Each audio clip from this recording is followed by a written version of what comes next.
పూర్ణాలు చేస్తున్నాము, చపాతీలు.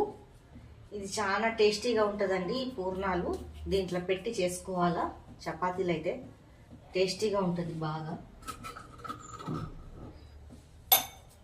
చూడండి, ఇలా చపాతీ చేసుకొని నేనైతే ఉడకపెట్టుకుని దీంట్లో గట్టిగా చేసుకున్నానండి బెల్లంని.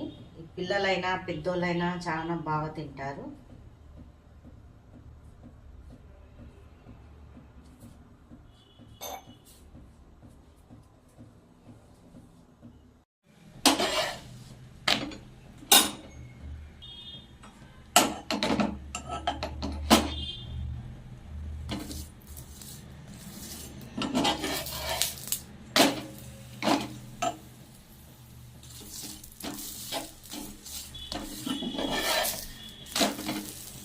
ఇట్లా రెడ్గా కలుసుకోవాలా, చాలా బాగుంటుందండి చపాతీ ఇది.